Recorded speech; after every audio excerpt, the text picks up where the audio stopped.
After nearly half a century of silence, at 85, Al Pacino has finally opened up about untold memories from behind the scenes of Time's Scarface asterisk. Not scandals, not grudges, but the heartfelt reflections of an artist who gave his all to a once-in-a-lifetime role. In this video, I'll share with you 5 names, colleagues who once stood alongside Pacino on set, yet left him with lingering feelings that words can barely capture. Michelle Pfeiffer. The name Al Pacino can never forget when recalling the days of filming Time's Scarface asterisk. She wasn't a loud colleague, nor someone prone to conflict. On the contrary, to millions of viewers, she was the embodiment of cold beauty, one of Hollywood's brightest stars of the 1982nd. On screen, Michelle never needed many words. A glance, a furrow of her brow was enough to captivate audiences.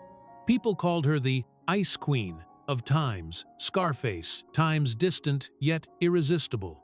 There was no fight, no public fallout, only small, repeated moments, like drops of water wearing away at stone, a cold glance, a curt reply, an unreadable smile. And together, they formed a picture Pacino could never erase. He recalled one memory in particular, a scene where he poured his heart into expressing despair and rage toward Michelle's character. His performance was so raw the crew fell silent. But when the director yelled "cut," Michelle simply nodded, gathered her things, and left no comment, no acknowledgement. To Pacino, that silence felt like rejection. "I gave everything I had in that moment, and she walked away as if it never happened," he said. Some might say Pacino was too sensitive, but at 85, he admits not all wounds come from shouting matches. Sometimes, it's the absence of connection, the moments you feel invisible, that cut the deepest. To the world, Michelle Pfeiffer will always be a gifted actress, a woman whose beauty seemed to stop time itself. But in Pacino's memory, she remains a silent obsession, a colleague he admired deeply, yet one who left him feeling wounded. He doesn't hate Michelle in the usual sense of the word. He's never denied her role in making Time's Scarface, Time's legendary. But when asked which co-stars troubled him the most, he didn't hesitate to name Michelle Pfeiffer. Not out of malice, nor revenge, but simply to acknowledge a truth. Some partnerships never find their rhythm, and sometimes silence is more haunting than the loudest conflicts. But according to Pacino, now 85, that very image became a source of discomfort that lingered with him for decades. To the public, Al and Michelle seemed like a perfect match. Critics even claimed their contrasting personalities gave the film its unique chemistry. But behind the glamorous facade, their collaboration carried an invisible distance, one Pacino only dared to name in his twilight years. "She was so beautiful she could silence an entire room. But that coldness, it was a wall I could never get past," Al once confessed in a late interview. He never denied Michelle's talent, nor the fact that her performance helped cement Time's Scarface Times as a cinematic icon. Yet he also couldn't hide the feeling of being overshadowed, pushed to the sidelines, even as the film's central character, when standing next to Michelle Pfeiffer's commanding presence. The Time's Scarface Times set was full of warm memories, shared dinners, laughter, toasts. But every time Michelle entered the room, something shifted, not because she was rude or arrogant, but because her calm, self-contained nature made Pacino feel small. A glance, a faint nod from her could throw him off balance. Deep inside, he felt less like an equal colleague and more like someone struggling to enter a world Michelle always kept locked away. Once, during a difficult scene, Pacino tried discussing character psychology with her, hoping to build stronger chemistry. He spoke slowly, breaking down the details, looking for common ground. Michelle listened, smiled faintly, and simply replied, "Asterisk. Just let it be natural. Asterisk." A simple line, but for Al, it was like hitting a wall. He went quiet, finished the scene, but carried a pang of disappointment. Audiences might see this as nothing more than a clash of working styles, one deeply analytical, the other intuitive and instinctive. But for Pacino, those differences built up over time, turning into a silent obsession. She made me feel like I was always saying too much, doing too much, while her silence alone could make me doubt myself, he admitted. The painful truth is, Pacino never voiced these feelings for decades. In public, he praised Michelle, even calling her one of the finest co-stars he ever had. But in private moments, among close friends, he would sigh and speak of feeling frozen whenever she was near.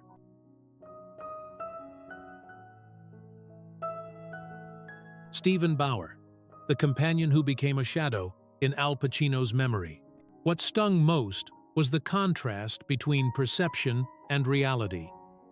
To the public, Al and Stephen were remembered as inseparable Tony and Manny, symbols of eternal brotherhood. But behind the camera, Al felt the cracks. One man craving depth, the other chasing light-hearted joy. No fights, no drama, just two parallel paths, moving farther apart. During one pivotal scene, Pacino poured his emotions into the performance. Suddenly, Stephen improvised a gesture. The crew loved the spontaneity. Al froze. To him, it was a jarring reminder that the story had slipped beyond his control. "He made me feel like I no longer owned the moment," Al later said. Over time, the distance didn't close, it widened. After Scarface, their careers diverged. Pacino became an icon. Bauer struggled. And in that contrast, Al saw confirmation. Maybe we never really understood each other. At 85, when asked about the colleagues who unsettled him the most, Al named Stephen Bauer, not out of anger but regret. He regretted that what could have been true brotherhood ended as mere colleagueship tainted by quiet frustration.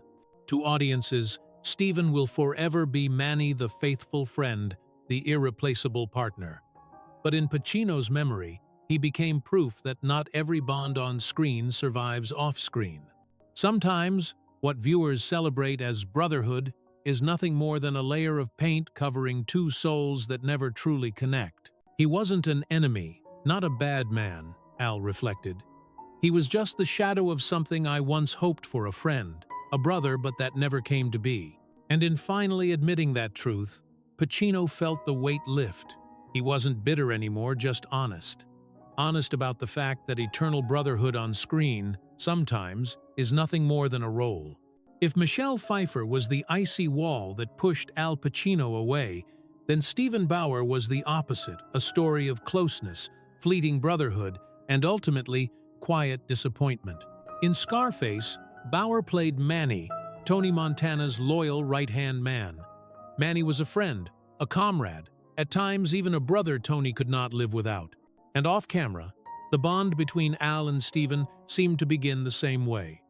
Promising, warm, like two friends finding each other in the unfamiliar world of Hollywood. Pacino was already a star, while Bauer was a newcomer, still finding his place. In those early days, Al treated Stephen like a younger brother, offering guidance on rhythm, timing, and how to breathe life into a character. "It was like looking at a younger version of myself," Al once recalled. But as time passed, admiration slowly gave way to something heavier. Bauer had freshness, youthful confidence, sometimes even recklessness. On set, he liked to joke, to liven the mood, to attract attention. Many found it charming, a balance to the older veterans. But to Al, who valued intense focus, hours spent dissecting scripts and characters, those habits became distractions. "He had energy," Pacino admitted, "but it was the kind of energy that pulled me out of my concentration."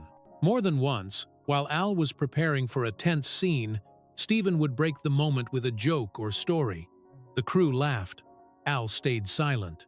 Deep down, he felt pulled away from the world he had painstakingly built. Yet Pacino never despised Stephen. Instead, he saw immaturity, a gap that only grew wider. "I wanted to see him as a real brother," Al confessed. "But the more time passed, the more distance I felt. He wanted to fly, while I was trying to keep my feet on the ground." One memory haunted Al, a late-night meal after a long day of filming. He opened up to Stephen about the loneliness of acting those moments of emptiness in the midst of glory. Stephen listened, but within minutes, shifted the topic to a funny on-set story, and burst out laughing. For Al, it wasn't just a lack of focus, it was proof they lived on different wavelengths.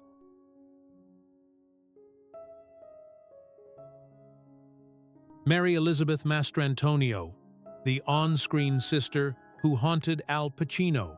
For audiences, the Tony-Gina relationship became one of the film's most powerful emotional anchors.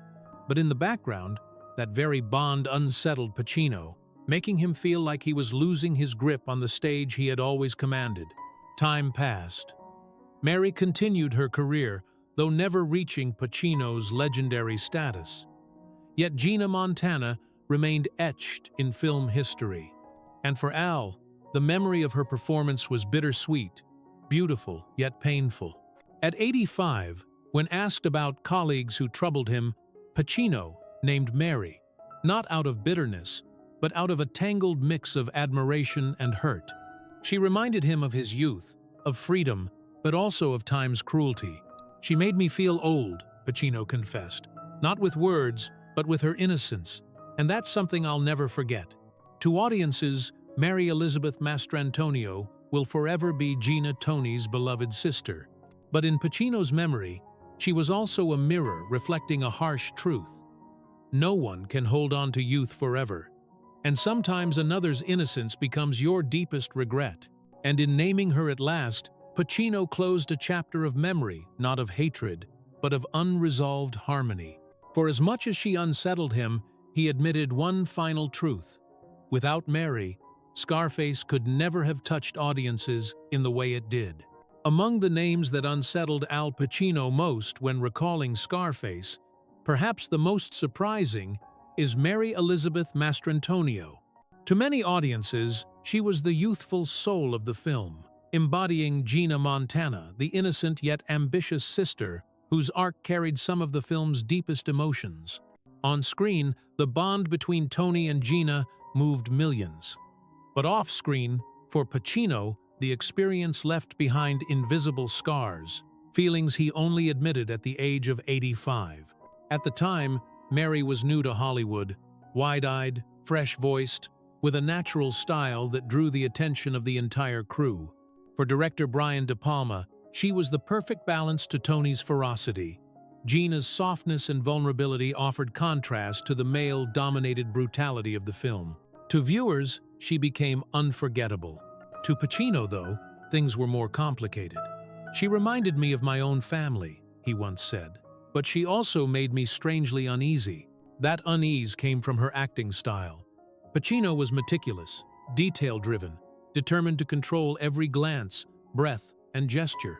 Mary, on the other hand, approached Gina with instinct raw, spontaneous, sometimes almost naive. She cried real tears when Tony raged, shivered unexpectedly when he embraced her, adding dimensions no script could predict. The crew loved it. Pacino stayed silent, hiding his discomfort. "She made me feel like I was performing inside a current I couldn't control," he recalled. "I was used to being in command, but with Mary, I was swept away." The generational gap deepened that tension. Pacino was already a veteran, scarred by Hollywood's demands. Mary was just beginning bright, carefree, even a little defiant. Off-set, she blended easily with the crew, laughing with technicians and extras. Pacino, private by nature, stood apart. In truth, her lightness made him envious. Once, during a heavy emotional scene, Al tried to share with her his method how to mine a character's depth. Mary only smiled and replied, "I don't think too much. I just feel it and do it." To Pacino, it wasn't wrong, but it was a small cut to the heart. It reminded him that he was older, weighed down, while the young simply soared. After one particularly moving scene, the crew broke into applause for Mary. Pacino smiled too, but inside he felt a sting. "I knew she was brilliant," he admitted, "but at the same time, I felt as if I'd been left behind. I was no longer the only star shining."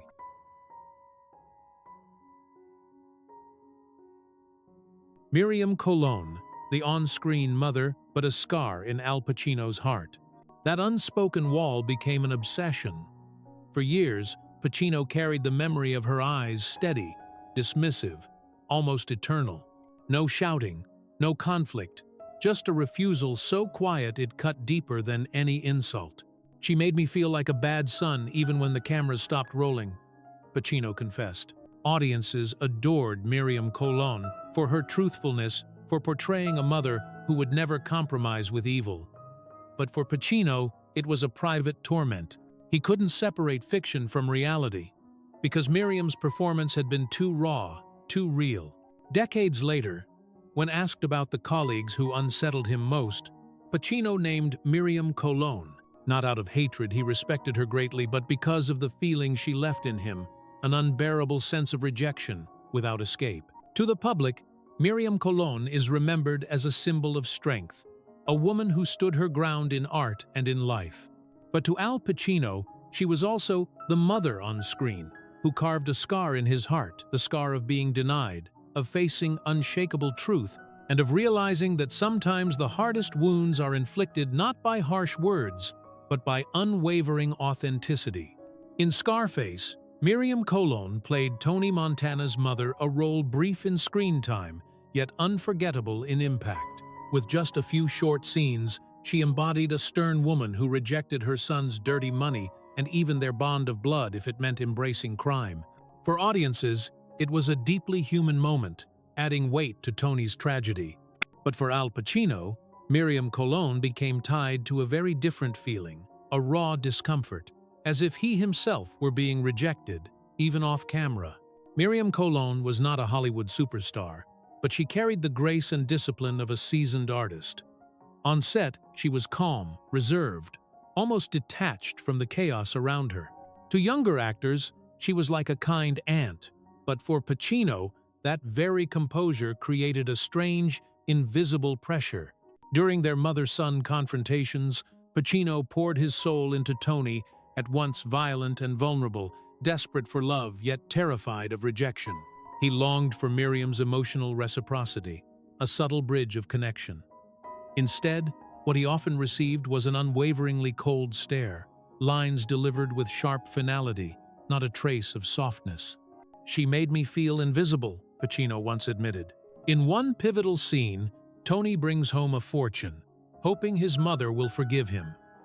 Miriam's character not only refuses, but slaps him across the face. That moment became iconic in cinema history for its authenticity. Yet when the director called "cut," Pacino stood shaken. The slap, though scripted, carried a truth so heavy that he felt cast out not just as Tony Montana, but as Al Pacino, the actor.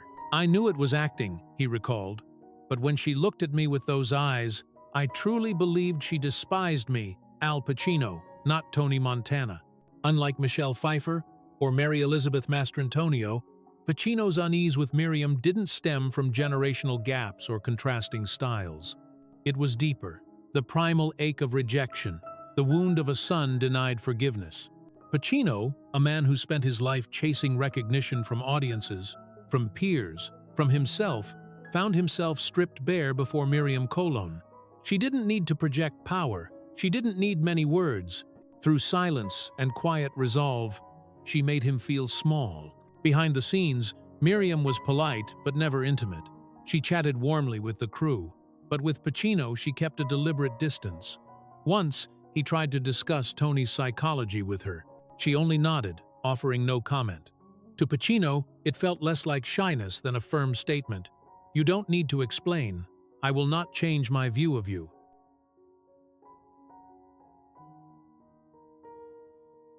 Robert Loggia, the elder who made Al Pacino feel both admiration and suffocation. This discomfort wasn't like Miriam Colon's cold rejection or Michelle Pfeiffer's icy distance.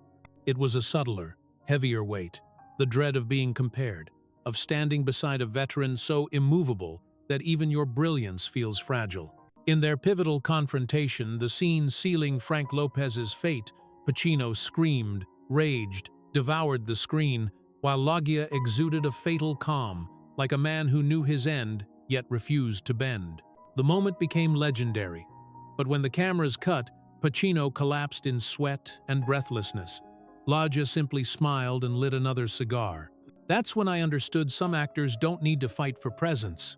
They're mountains already," Pacino said. Years later, when Robert Loggia passed away, Pacino mourned sincerely, calling him one of the most unforgettable partners of his career.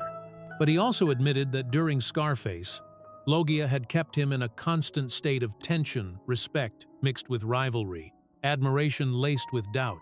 Robert was the kind of man who made you want to rise higher, but also made you wonder if you ever could, Pacino confessed. That paradox, reverence and suffocation, was why Robert Loggia's name surfaced when Pacino reflected, late in life, on the colleagues who had unsettled him most. Not out of bitterness, not from any quarrel, but because Loggia forced Pacino to confront his deepest fear, the fear of never being enough, even when you are already a star. And perhaps that very struggle is what made Scarface endure not just the script, not just the violence, but the hidden battles between real actors, real egos, and real wounds, all carved into celluloid. In Scarface, Robert Loggia played Frank Lopez, the suave, dangerous drug lord who opened the door for Tony Montana to enter the criminal underworld. For audiences, it was a masterful supporting role, a man of power slowly eclipsed by a younger, more ruthless generation. But for Al Pacino, Robert Loggia was more than a colleague. He was a looming shadow, an elder full of charisma, someone Pacino respected deeply, yet who also left him with a gnawing sense of pressure. Nearly 2 decades older, Loggia stepped onto the set with a different kind of gravity. He didn't need to shout, didn't need to strain. A tilt of his head, a cigar in hand, a subtle frown, those were enough to weigh down an entire frame.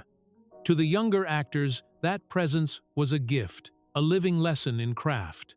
But to Pacino, who was pouring himself into what would become a career-defining role, Robert Loggia felt like a mountain too immense to climb. Pacino was used to being the center. In The Godfather, he was the soul of the story.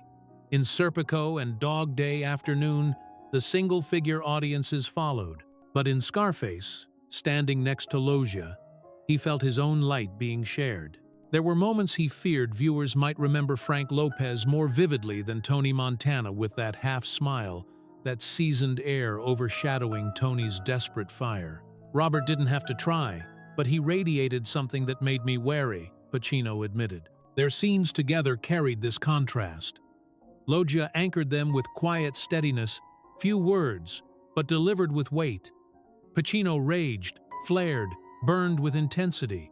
The clash created cinematic electricity, but it also unsettled Pacino. Performing opposite Loggia felt like acting against a wall too solid to shake. He would unleash every ounce of passion, hoping for a ripple, but Loggia remained unmoved, unflinching. That composure was not dull, it was mesmerizing, and Pacino feared Tony's storm might pale next to Frank's stillness. Off-camera, Loggia was warm, charming, quick with a story. He liked Pacino, even encouraged him, and that, strangely, made Pacino's conflict sharper. He was grateful, but also suffocated. Respect and insecurity knotted together. Once, during a break, Loggia draped an arm around Pacino and said, "You've got a fire few men have, but remember, sometimes less is stronger." To most, it would have been sage advice. To Pacino, it cut deep. His entire art lived in fire, in eruption. To hear that it might be too much felt like a quiet judgment, a blade into his pride.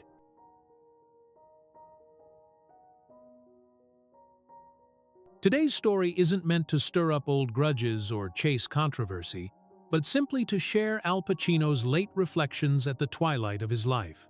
Behind the spotlight, every artist carries hidden corners of memory, private emotions that sometimes take a lifetime to reveal.